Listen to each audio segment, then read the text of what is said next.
Welcome to Bear Archery's Hunting 101 podcast, where hunters new and old come to learn and find inspiration from stories of hunts gone by. Everyone is welcome to enjoy the outdoor way of life, and there is no better time to start than right now. So let's head into the great outdoors with your host, Dylan Ray.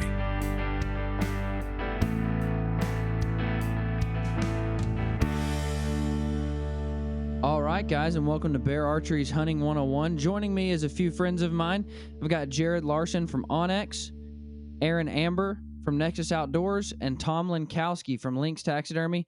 Now, gentlemen, before we dive in, give us all a quick introduction to yourselves, what you do, and what roles you play at the companies you're with. Go ahead, Aaron.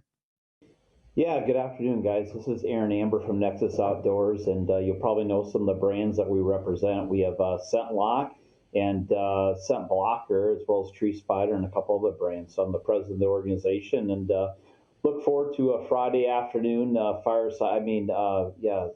desk side visit with all you guys today. I wish it was fireside. That'd be quite nice. Jared, what's your role over at Onyx, man? What's going on, guys? Jared with Onyx here. I lead all whitetail marketing strategy at Onyx and work with our whitetail partners. So, the hunting publics of the world and the Mark Kenyons, and it's a pretty good gig out here. We're out here in Missoula, Montana, but grew up in Wisconsin chasing all things whitetails, turkeys, and waterfowl. So actually head back home to the Midwest for about a month-long trip here in a couple weeks, and I can't wait. That's awesome, man. Tom Linkowski. Other than the greatest taxidermist on the face of the earth, man, give us a quick introduction to yourself. Well, I'm from northwestern Pennsylvania, just outside of Erie. I'm right in the northwest corner, actually right on Lake Erie, and do a lot of walleye mounts and just about any game you want to do, I cover it.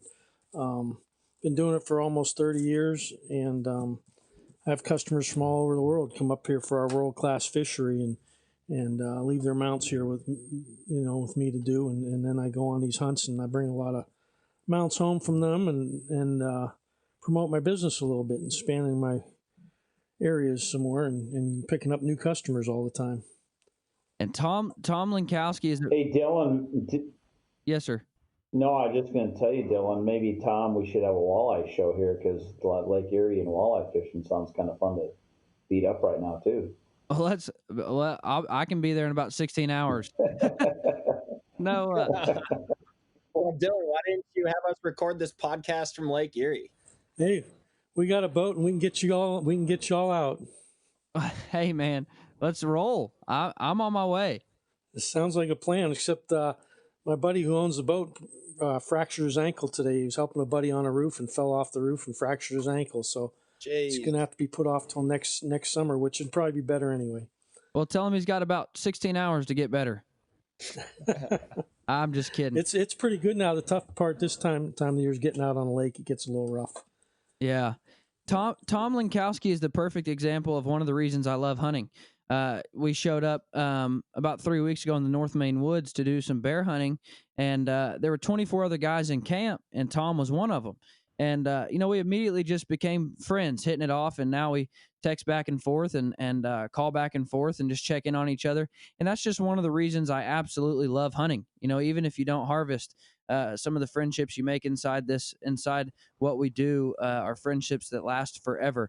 So before we dive in on scent control, I do want to give a big thank you to some of our friends over at Nexus Outdoors. I don't know, Aaron, if you're familiar with any of those guys over there, but you've got 60 seconds here to give me a rundown on why people need to use Oz from Scent Lock.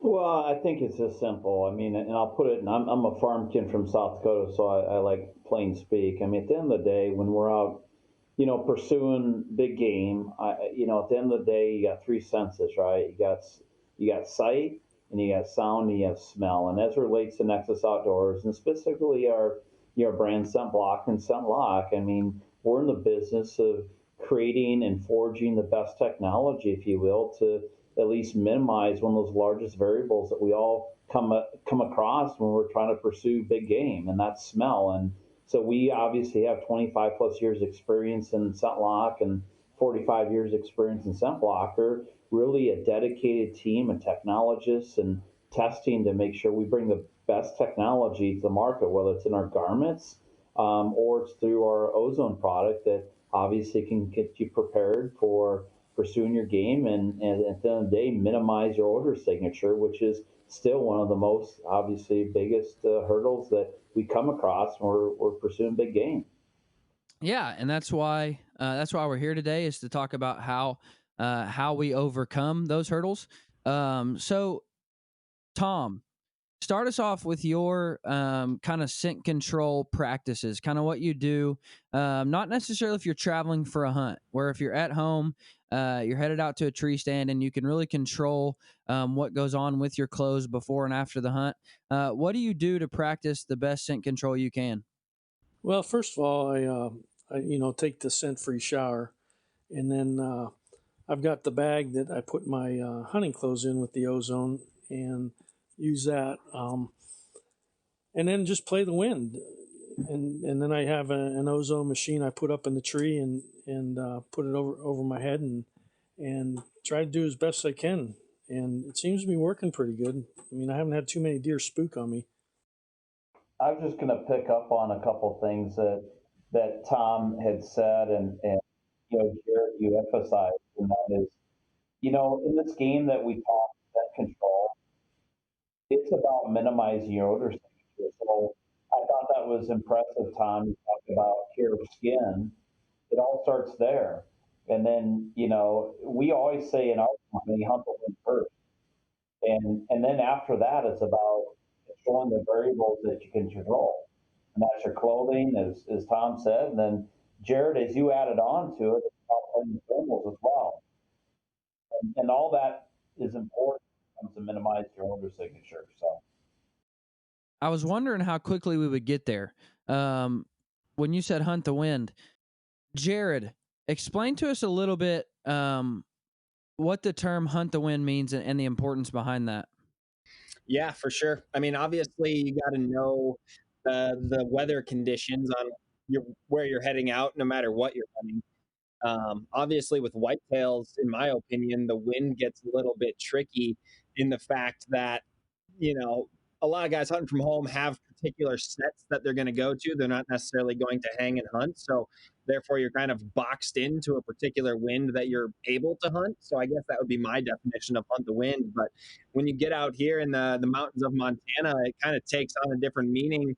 Like elk hunting, for example, I mean, just with thermals and all of the different wind currents that you can find in the mountains, you know, playing the wind, it really becomes exactly what that is. I mean, shoot, I've sat on a mountainside for, an hour or two waiting for the wind or thermals to switch to be able to chase a bull that's bugling in his bed or what have you. I mean, you can do all the preparation and take all the right steps to eliminate your scent. But at the end of the day, if your wind's blowing right to their nose, you're probably not going to be in great shape.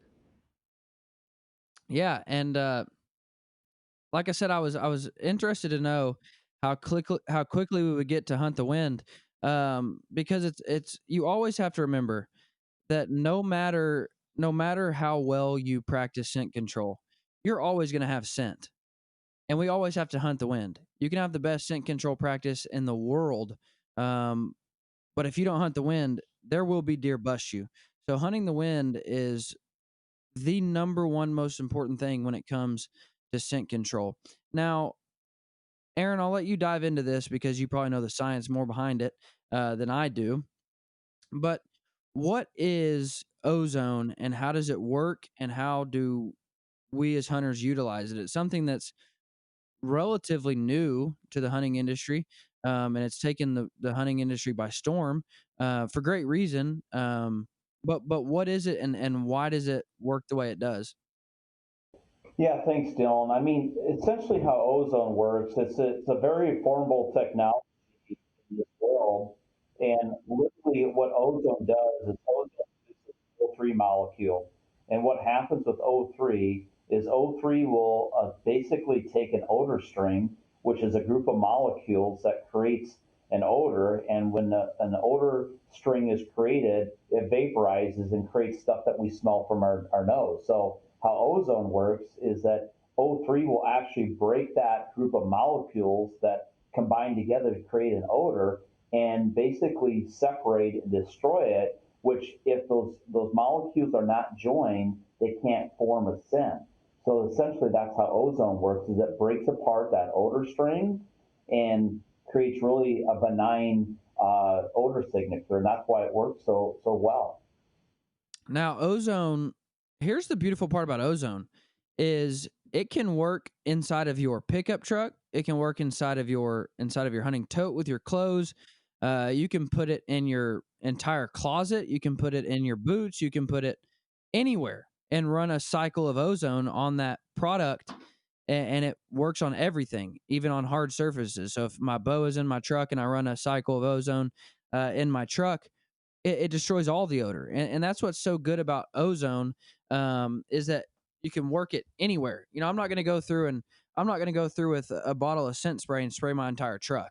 But I can certainly throw out an ozone generator in my pickup at night before I go hunting and run a cycle throughout the night. So that's what's so good to me about ozone, is I can run it anywhere and cover all my bases with it. Now, Tom, what's your experience with ozone? Well, I've been using ozone for probably 15 years. I used it before it came out commercially in the hunting business. I used to sell ozone machines. A guy approached me in my taxidermy shop and said, I've got a machine that can get rid of all these foul odors that you have in your shop. Make it smell like fresh air every time you come in the shop in the morning. And he's let me leave you a machine here and try it out. And try it overnight. So I did. I come out there next morning. It smelled like it smells just after you get a fresh rainstorm. Nice, fresh, clean air. And so I said, well, what do I got to do to get one of these machines? He said, well, they're about $600. And I said, well, that's a little pricey. And he said, but if you sell 6 of them, you get well, actually 5, you get the 6th one for free. So I said, I'll do that. So I went around to some salons and sold my 5 machines and got mine for free.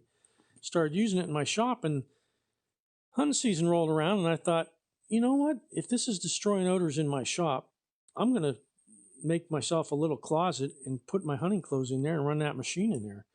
And it took my odors out of my clothes. You could tell it. You could smell the odors were gone. And so in absence of using the machine in the tree, I was using it to deodorize my clothes. And it seemed to work pretty good. But like I told you at bear camp, I was using ozone way before, these commercial ones came out for hunting the smaller units. And actually the company that I was dealing with these ozone machines did make a smaller one for like a small bedroom or something like that.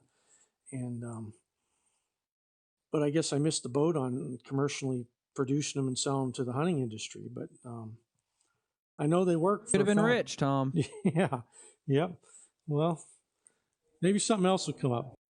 Dylan, I should also go on the record and make sure I do my fiduciary and legal responsibility for our company, and certainly all those aforementioned areas where ozone can be used, from your hunting room to your truck to your closet to your clothes preparation. That's where ScentLock starts and ends with our ozone application, because Ozonics does have opportunity and has the only right to advertise and promote ozone in the field. So I also want to make a clarification for the user base and for my friends over at Ozonics, to make sure that you hear from me, we're not promoting using it in the field. I certainly hear what Tom's doing, and certainly Jared is probably as well, but we certainly don't advocate our units in the field.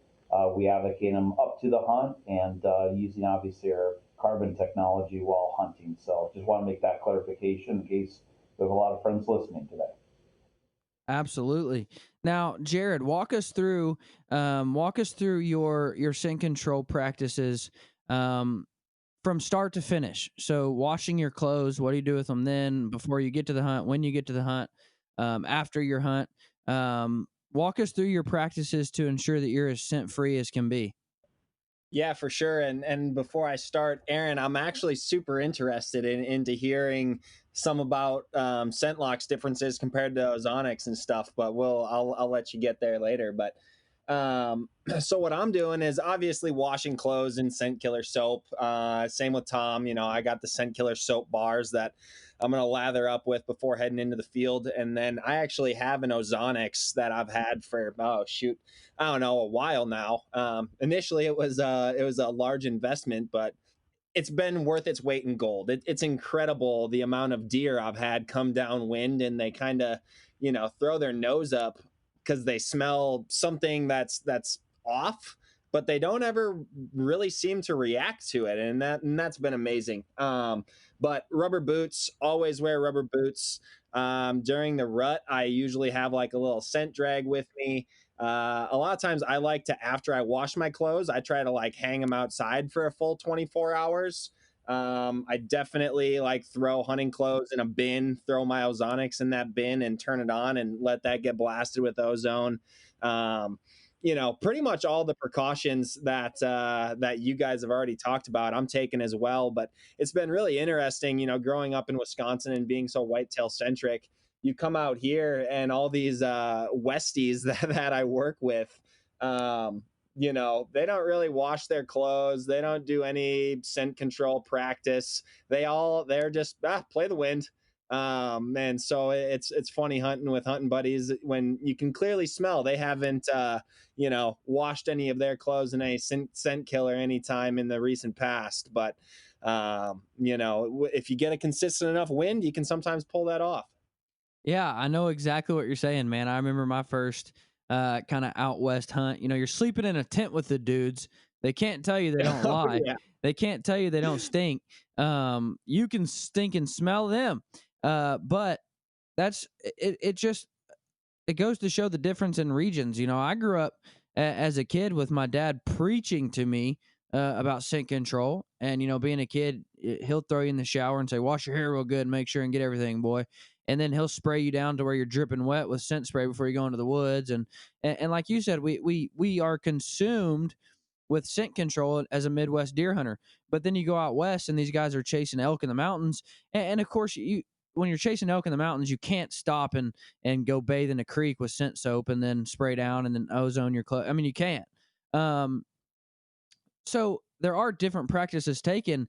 And when it comes to scent control in the mountains, let me just say, merino wool, and I'm sure all you guys will jump on board. Merino wool is the best thing to practice when it comes to being out west chasing elk for multiple days. You know, you can wear the same merino socks for 10 days and you don't even smell them. So Well, I he said, "You must not stink as bad as I do." Then no, no, I'm just kidding. But there are things that we can practice no matter what. But being a Midwest deer hunter, we certainly have the opportunity and we certainly have the ability to put more thought and practice into our scent control. But at the end of the day, like Tom mentioned in the first 13 minutes or the first 13 seconds, I'm sorry, it all comes back to hunting the wind. It all does.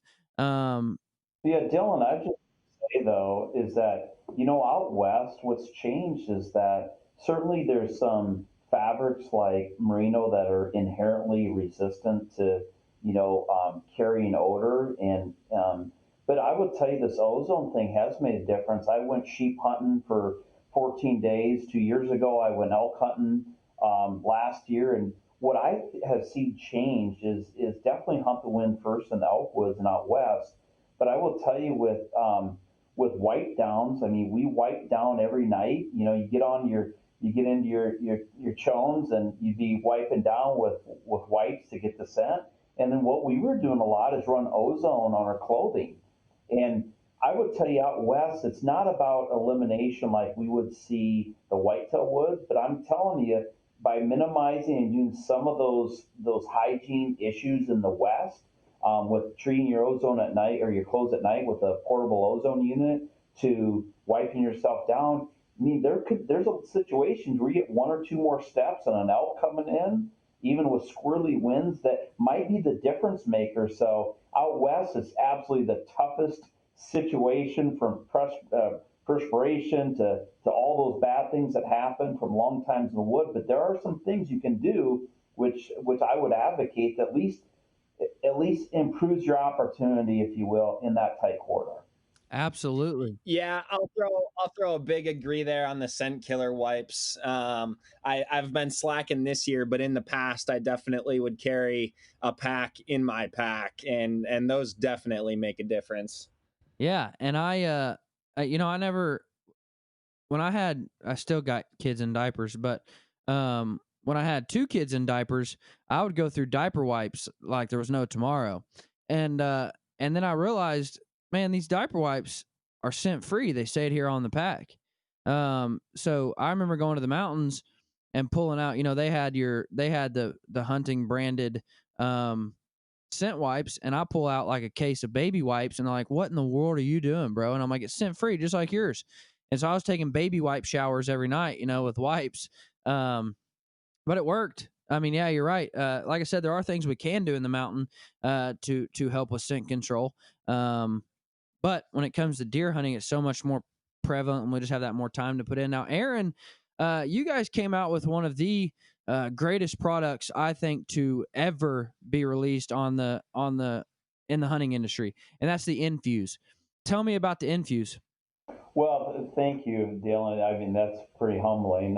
We've seen a lot of great products, but I would say the Infuse is what we did as you can imagine with our portfolio of brands, we sell a ton of sprays, both in the Scent Shield line and the Scent Lock line. We have wipes, we have laundry detergent, we have all the sprays to basically kill scent on you, be a good antimicrobial, kill ambient odors on your clothing, etc. And we had this idea where certainly we had ozone machines, and ozone machines to all the pre-mentioned situations, we also knew it recharged carbon. And in product development, we were like, man, wouldn't it be awesome if you could have general tap water, and what if we were able to infuse, if you will, ozone or O3 into water and have a spray that doesn't have shelf life, have a spray that has on our infused sprayer, we have a nozzle, it's a 360 nozzle that sprays the smallest mist droplets ever. So if you think about a natural spray that we have in the scent in our scent lineup today, or the ones you guys have used, to the size of the water droplet, it has to hit bacteria or scent, if you will, on clothing and or hard goods. And every drop that it hits, it has to be able to kill something. Well, the larger the drops, the greater the surface area in between that doesn't get treated. So we infuse ozone into water. We have a 360 nozzle that makes fine mist, and actually you spray that on your hard goods or your clothes, and it has an instant, immediate impact to bacteria, which is the largest producer of all scent, and that's our infused product. So we're excited. You push a button, it recharges up to 40 hours. You take it to the back country, take filtered water, clearly. You don't want to go down the pond and grab some mucky old pond water, and it instantly, within 40 seconds, charges that water with ozone,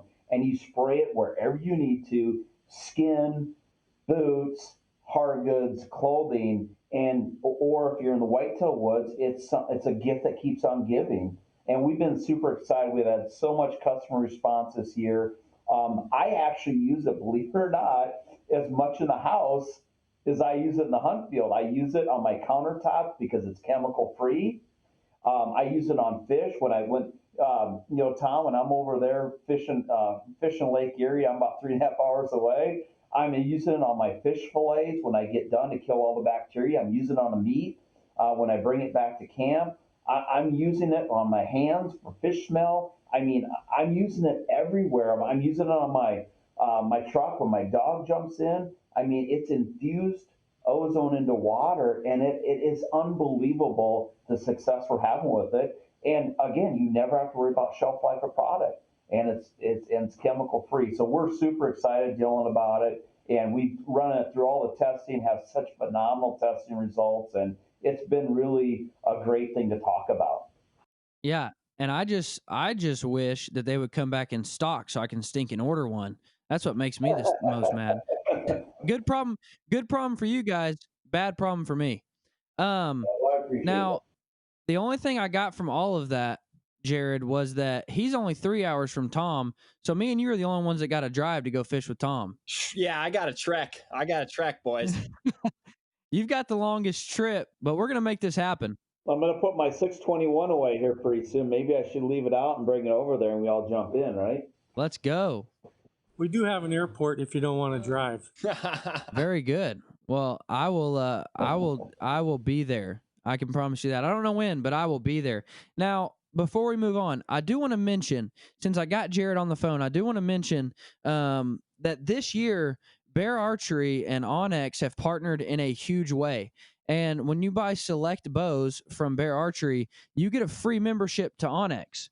So that's big. That's a money saver. Onyx is a vital part of my hunting routine, and so to get that free when you buy a brand new Bear bow is huge. So I'm excited about it, and I hope you'll be excited about it too. But also, both of these gentlemen on the phone, don't forget to get entered to win our giveaway, because we are giving away a Radial Nano by Oz from ScentLock. We're giving away a elite membership to Onyx. We're giving away a brand new 2021 bow from Bear Archery. And although we're recording this before the Bear release date, I still can't say which bow it is. But we're giving away a brand new 2021 Bear Archery bow, fully set up for you. And we're giving away an Alps Outdoors Traverse EPS, as well as a minus 33 merino wool gift card. So huge giveaway that ScentLock and Onyx happen to be a part of. So make sure and go get entered to win that giveaway. Now, we have started a newer segment on the show, and it is Hunting 101 Field Notes. So, gentlemen, I want you to give me a quick and easy tip when it comes to scent control that you've learned in the woods. And what I want, here's what I love about field notes, particularly these short and easy little snippets of tips, is I always want to be able to pull something from my arsenal. If I'm on a hunt, I want to be able to say, well, I remember Jared from Onyx told me this, so I should give that a shot. Or I remember Tom told me this. So I love the field notes that I get to just pull from and remember and have in my arsenal. So who wants to start us off with a quick field note you got for us? Oh, I'll go. One just popped into my head for me that has fairly recently resonated with me. I was actually back home in Buffalo County on a whitetail hunt last year, and the tree stand I was sitting in, the wind was just so dang squirrely. It wasn't staying consistent, and I just didn't have confidence that I was going to be able to get it done from that particular tree stand. And so something I've been doing is, like, if I don't feel good about my shooting lanes, whether it's that or the wind or whatever it may be, like, don't be afraid to get a little bit more aggressive, get out of that tree stand and go set up on the ground. So, like, in that particular night, the wind was squirrely, kind of blowing right where I didn't want it to. Not consistently, but every once in a while. And so I just climbed down out of that tree, made a little ground blind where I was going to have far more consistent wind, and actually had a stud 9-pointer come out at 50 yards right at last light, and I wasn't able to get a shot on him, but at least it put me in the game, and put me in the right spot where I wasn't going to blow him out of there. Absolutely. What do you got for us, Aaron? Well, I would tell you this is that if you could do one thing, there's two places of your body, you have two orifices on your body where bad stuff comes out. One is down south, and the other one's your head and your mouth, basically. So I would tell you this: if you're taking a buddy hunting, or you don't know where to start with scent control, we talked about some tips today. But if you do one thing for me, get a ScentLock face mask, if you will, because the scent that comes off of your head or out of your mouth, people always overlook that as it relates to scent control, and that's probably, I would say, in a lot of cases, a third plus of your odor signature that gets emitted through your mouth or through your head. So I would tell you it's the cheapest way to get in scent control outside of some of the things we mentioned earlier today. So wear a face mask when it comes down to time and you got wind. use a face mask and you'll be a lot better off. Absolutely. Now, I have heard too, and I said this in another field note tip, that apples are a natural odor neutralizer. So eating an apple can take away some of the scent in your mouth. So I always say carry an apple with you when you go hunting, and eat that for your snack in your tree stand, because it'll help neutralize the odor in your mouth. My tip for scent control would be to not forget hard goods. Spray down your bow. If you film your hunt, spray down your camera. If you whatever it is, spray everything down. A lot of times we think, well, I got to spray my backpack, my clothes, my boots, whatever. But spray your hard goods down too, because those will hold odor as well. Not as much, but those will hold odor. Now, Jared, I want to go back to one thing you said earlier, and that was always wear rubber boots. Rubber doesn't hold odor as well as leather does. Leather will pick up everything. So I loved the point you made about wearing rubber boots. And it's another thing out west. You never see anybody wearing muck boots when they're running around the mountain. But rubber does wick away odor and doesn't hold odor as well as leather. So I love the point you made about rubber boots.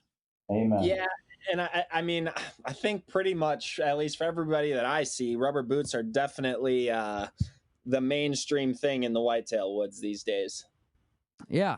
Well, Jared, you'll laugh, but I was cheating last week because I was out chasing deer and antelope, and I said, you know what, I just won't put my rubber boots on. And for President Scentlock and Nexus Outdoors doing that, that's kind of a cardinal sin. But I was traveling, and I was just like, I can't get my rubber boots in here. And it's amazing when I went from antelope hunting into deer hunting, and I tried to take a really good trail on my deer hunting stand, and guess what happened? It's not that they busted, but it gives them something to frickin' nose around with, and it just creates a situation where you don't want to. So I said it's all about the little things, and I love the rubber boot comment, because not that it killed me, but it gave them one more thing to talk about. And that's the last thing you want when you're pursuing deer. Absolutely, it is. Now, gentlemen, before we go, send us off with a hunting story you got for us. Now, deer hunting, deer season is open for most, but really we're about to get in the heart of it with November rolling around on us. So send us off with a fun deer hunting story you got for us. I don't know. I think what I would tell you is that I finally drew an Iowa tag last year, and I don't know if everyone remembers the weather in the Midwest last year, but it's the perfect weather when you're hunting apparel company. Because I was 30 miles north of the Missouri border, and you always wish when you start hunting November 1st, right after Halloween, you're like, man, I don't know if it's going to be a lockdown or warm weather. It's going to be one of the two. And we actually have phenomenal weather. And I hunted longer than I should have. But I guess my point to the audience is that sometimes you got to persevere and be really, really ornery, because after 12 days of hunting, the last couple days, I said, my traditional approach, and it's a little bit of what Jared said. It's a little different than, change it up because of wind control. I said, you know what, I got to hang and bang. And on the last couple of days, I went to a ridge, way up in the thicket where I thought some does were bedding, and just got lucky in one of those 10 o'clock bucks that got out of their bed and kicked off a doe, and I was able to shoot a great buck. And it's just sort of adapting, like Jared said, the situation. And if it's not working, how they say, you better try something different or don't expect different results. And so I would just tell the audience, as we get closer to the rut here and you have opportunity to get out, just keep your head in the game. Know that, I could have went home after, 8 or 9 days and been disappointed. Sometimes you just got to push through. And luckily God graced me that morning and an opportunity to kill a really nice deer. And so just keep your head in the game. If you're chasing something, keep after it, change your tactics, and just remember it can happen. It can all turn around in about 6 seconds, which is what mine did. So good luck to everybody this fall as they go in. And I would tell you, write movies that Hollywood can never script, because that's what we're in the business of doing out there, experiencing the great outdoors. I like that quote, man. I'm going to use that. I'm going to use that. Jared, what do you got for us? Now, one story I got is actually from last year. A good buddy of mine, Dylan Dowson, works at OnX with me. We take a little community marketing team deer hunt every year over to Eastern Montana, and he actually grew up in Eastern Montana, but he'd never shot like a mature whitetail. He shot a bunch of good mule deer, and he really wanted to shoot a mature whitetail last year. And he and I were actually hunting together on the first morning. Some super like broken country as far as public private, so completely using the OnX app to navigate. And you know how it goes out west. We were playing, spot it, got it type of deal, and I glassed up just a beautiful 10-point whitetail coming up out of this private drainage, and he actually hopped over this fence and like just this, almost like an Oklahoma panhandle type sliver of public land. And so Dylan and I made this half-mile loop around to make this play on him, and crested this little knob, and like a bonehead, I crested the knob with my binos in my hands, and Dylan crested the knob with the rifle in his hands.